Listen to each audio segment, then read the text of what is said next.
Hey, what's up? It's Becca, and welcome to Masterpiece Poetry with Lisa Simpson.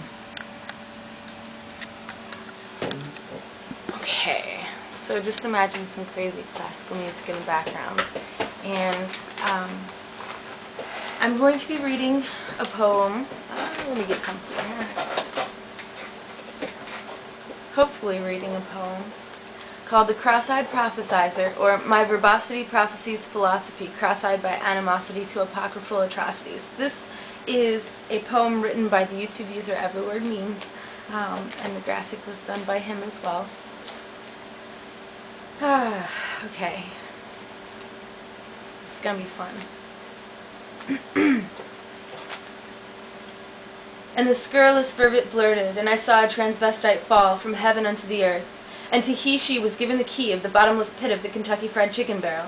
And he opened the pit, and there arose a smoke out of the pit, as the smoke of a big fatty boom-batty blunt. And the stuntman, Evil Knievel, rode like a boll weevil, and weebled and wobbled, but didn't fall down or hobble on the cobblestone sepulchres thereof.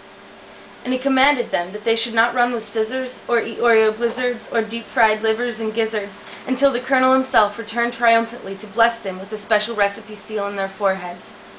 And that they had a king over them, which is the lion Mufasa, and that Ballou and Richard Nixon and Milton Berle and Charo and Georgia O'Keeffe and Whitley Strieber were all on a volleyball team, bound for heaven, and that any word spoken by their Holy Ghost should be taken as a token of their wonderful 3-night stay in the holiest of holies, which is to say, the Holiday Inn, Ark of the Covenant, Novena, Nagzima, Exene, Cervinka, Dinky, Danky, Doo.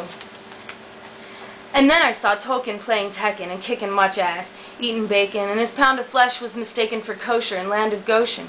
The ocean was in motion, the Red Sea parted, Red Skelton farted and blew the last trumpet. Miles Davis got jealous of Sheba and smacked that bitch upside her big ol' head.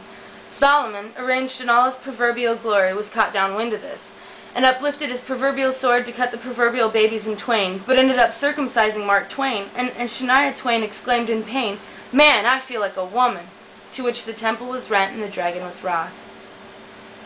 David Lee Roth coughed mothballs and soft goth dolls, heaving to and fro across the face of the waters.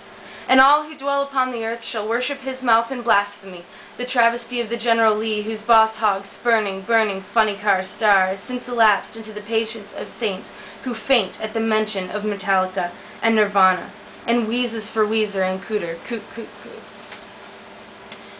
And Mr. and Mrs. C gave P their dead, which were once in reruns, and death and hell delivered up its Chinese food, and they were judged every man according to their barbecue sauce.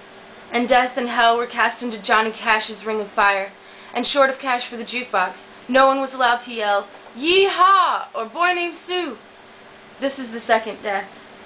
And whosoever was not found written in the New York Post was toast in the toaster of Jim and Jam and Terry Lewis, and forced to endure catered bagels on the Rhythm Nation tour for all eternity, forever and ever. Amen. Oh my god, I did it.